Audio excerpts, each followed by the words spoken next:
좀 이렇게 시간이 안 가는지 정말 버스 안에서 going 이불 속에서 going은 언제나 너에게 going. Assalamualaikum warahmatullahi wabarakatuh. Perkenalkan, nama saya Agnes Trimuriati. Saya dari Prodi PGMI kelas 3B.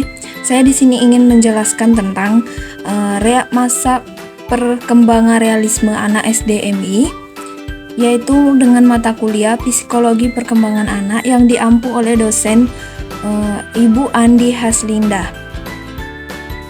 Baiklah, materi yang pertama yaitu perkembangan realisme anak. Permulaan realisme umur 9 sampai 11 tahun. Pada perkembangan masa realisme, kesadaran perspektif anak mulai muncul, namun berdasarkan penglihatan sendiri, mereka menyatukan objek dalam lingkungan. Selain itu, kesadaran untuk berkelompok dengan teman sebaya dialami pada masa ini. Pada masa ini, anak mulai berarti dari awal objek yang kaku sampai pada karakteristik warna. Misalnya, ia mulai menyadari bahwa warna biru langit berbeda dengan warna biru laut, hijau pohon berbeda dengan hijau lumut. Yaitu perkembangan masa realisme anak ini juga termasuk dalam periodisasi perkembangan seni rupa anak, yang mana pembagian masa atau periodisasi dimaksudkan untuk lebih mengenal karya seni rupa anak dalam hal melakukan kegiatan dan penelitian. Periodisasi masa perkembangan seni rupa anak menurut Victor dalam Creative and Mental Growth anak, yaitu yang pertama, masa mencoreng, yaitu pada tahapan umur 2-4 tahun. Goresan-goresan yang dibuat anak usia 2-4 tahun belum menggambarkan suatu bentuk objek. Pada awalnya, coretan hanya mengikuti perkembangan gerak motorik. Biasanya, tahap pertama hanya mampu menghasilkan goresan terbatas dengan arah vertikal atau horizontal. Periode ini dibagi ke dalam 3 tahap, yaitu coreng tak beraturan, coreng berirama, dan corengan yang terkendali. Baiklah, selanjutnya yaitu masa prabagan presematik 4-7 tahun. Kecenderungan umum pada tahap ini, objek yang digambarkan anak biasanya berupa gambar kepala berkaki, sebuah lingkaran yang menggambarkan kepala, kemudian pada bagian bawahnya ada 2 garis pengganti kedua kaki. Ciri-ciri yang menarik lainnya pada tahap ini yaitu telah menggunakan bentuk-bentuk dasar geometris untuk memberi kesan objek dari dunia luar atau sekitarnya. Yang selanjutnya yaitu masa bagan. Masa bagan ini pada umur 7-9 tahun. Konsep bentuk mulai tampak lebih jelas. Anak cenderung mengulang bentuk gambar, masih tetap terkesan datar dan berputar-putar atau rebah tanpa pada penggambaran pohon di kiri dan kanan jalan yang dibuat tegak lurus dengan badan jalan. Bagian kiri, rebah kiri, bagian kanan, rebah ke kanan. Selanjutnya yaitu masa realisme awal atau drawing realisme 9-12 tahun. Nah, pada masa periode realisme awal, karya anak lebih menyerupai kenyataan, kesadaran perspektif mulai muncul. Namun, berdasarkan penglihatan sendiri, mereka menyatukan objek dalam lingkungan. Perhatian kepada objek sudah mulai rinci. Namun demikian, dalam menggambarkan objek, proporsi, perbandingan atau ukuran belum dikuasai sepenuhnya. Pemahaman warna sudah mulai disadari. Nah, selanjutnya itu masa naturalisme semu. Periode naturalisme pada umur 12-14 tahun. Pada masa naturalisme semu, kemampuan berpikir abstrak serta kesadaran sosialnya makin berkembang. Perhatian kepada seni mulai kritis, bahkan terhadap karyanya sendiri. Pengamatan kepada objek sudah lebih rinci. Nah, selanjutnya yaitu masa penentuan. pada umur 14-17 tahun. Pada periode ini, tumbuh kesadaran akan kemampuan diri, perbedaan tipe individual makin tampak.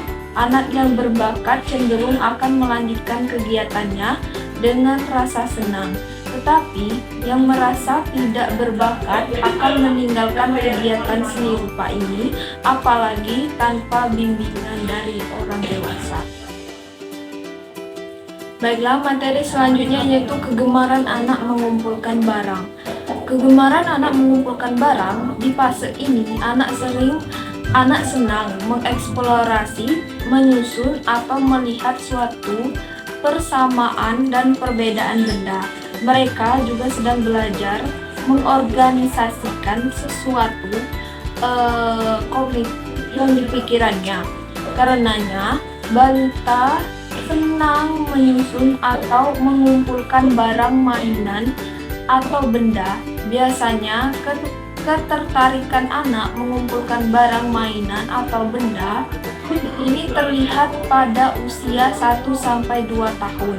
Kemampuan ini akan terus berkembang seiring bertambahnya usia mereka. Tahapan kegemaran anak dalam mengumpulkan barang juga termasuk ke dalam tahapan perkembangan kognitif anak yang operasional 1-7 tahun. Nah, tahun yang mana anak-anak akan mulai mengembangkan daya ingatnya yang ada di pikirannya. Selanjutnya yaitu hasrat anak untuk berkomunikasi dengan dunia luar. Hasrat anak untuk berkomunikasi dengan dunia luar melalui perkembangan sosial pada anak usia dini merupakan sebagai bentuk kematangan anak dalam berinteraksi dengan orang-orang di sekitarnya dan di lingkungannya, maupun di lingkungan keluarga maupun di lingkungan sekolahnya. Hubungan sosial yang dilakukannya selaras dengan itu. Harlock menyatakan bahwa perkembangan sosial berarti perolehan kemampuan berperilaku yang sesuai dengan tuntunan sosial. Dari itu, dapat dinyatakan bahwa perkembangan sosial anak dapat berarti pula proses belajar anak dalam menyesuaikan diri terhadap norma-norma yang ada di lingkungannya, di lingkungan kelompoknya maupun lingkungan keluarga, mulai dari moral dan tradisi yang menyatu, saling berkomunikasi serta bekerja sama dengan lingkungan di sekitarnya. Selanjutnya yaitu pemilihan hobi anak. Pemilihan hobi anak. Hobi adalah semacam kegiatan yang dilakukan atas dasar karena suka. Setiap orang pasti memiliki hobi, dan hobi itu banyak jenisnya. Di dalam setiap individu di dunia ini pasti memiliki hobi, bakat, dan minat masing-masing. Ada ilmu tahapan dalam mengenali pemilihan hobi anak. Yang pertama yaitu memberikan stimulus, beri rangsangan pada anak untuk bisa lebih bereksplorasi terhadap diri dan lingkungannya. Yang kedua, mengamati tingkah laku anak. Dalam tahap ini, orang tua mulai mengobservasi pada jenis kegiatan apa anak merasa senang, ingin melakukan berulang kali, atau merasa tertarik sehingga selalu ingin tahu lebih banyak tentang kegiatan yang disenanginya. Yang ketiga yaitu perhatikan kecerdasannya. Tidak ada anak yang tidak cerdas. Setidaknya ada 9 jenis kecerdasan dimiliki anak, yaitu kecerdasan bahasa, kecerdasan logika, matematika, kecerdasan visual, spesial, dan kecerdasan kinestetik, dan lain-lainnya. Selanjutnya yaitu yang keempat, beri ruang eksplorasi. Bila orang tua sudah mengetahui bakat dan minat atau hobi anak, maka langkah selanjutnya itu memberikan ruang tepat agar bisa mengekspresikan kemampuan anak tersebut yang disalurkan melalui hobinya. Yang kelima yaitu memberi dukungan positif. Hargai setiap usaha yang telah dilakukan oleh anak. Keluarga dan lingkungan, teman, guru, tetangga berperan besar dalam pemupukan minat dan bakat atau hobi yang sudah dimiliki anak sejak dini. Selanjutnya yaitu anak yang memerlukan perhatian khusus. Anak yang memerlukan perhatian khusus pada masa 9-12 bulan merupakan masa yang memerlukan perhatian khusus karena pada masa ini terjadi masa pertumbuhan dan perkembangan yang sangat pesat. Masa ini juga termasuk masa yang rawan terhadap penyakit sehingga peran keluarga terutama ibu sangat dominan pada masa terjadi pertumbuhan yang pesat dan berlangsung secara terus-menerus, terutama pada meningkatnya fungsi sistem saraf maupun fungsi kekuatan fisik dan motoriknya. Seperti perkembangan yang diperhatikan oleh orang tua yaitu perkembangan fisik motorik anak, kemampuan anak dalam motorik kasarnya seperti kemampuan anak untuk mulai berjalan, sehingga ketika mulai belajar berjalan, anak berusaha mencari pegangan dan seolah-olah tidak bisa berhenti pada tahap ini. Anak tidak mengenal lelah meskipun sering terjatuh. Kemampuan berjalan anak perlu mendapatkan stimulasi yang tepat sebelum orang tua memberikan stimulasi kepada anak.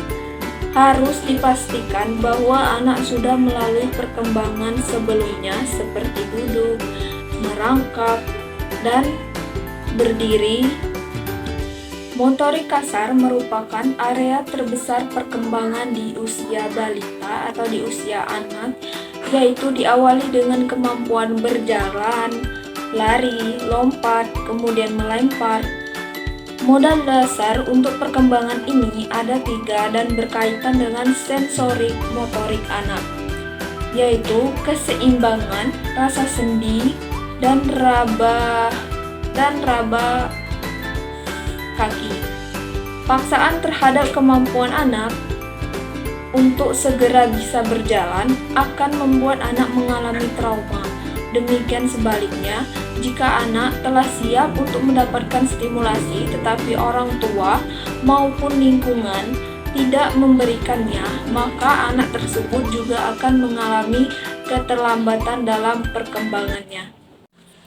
Baik, itulah tadi materi yang dapat saya sampaikan. Jika ada salah kata saya mohon maaf, kepada Allah saya mohon ampun. Saya akhiri. Wassalamualaikum warahmatullahi wabarakatuh.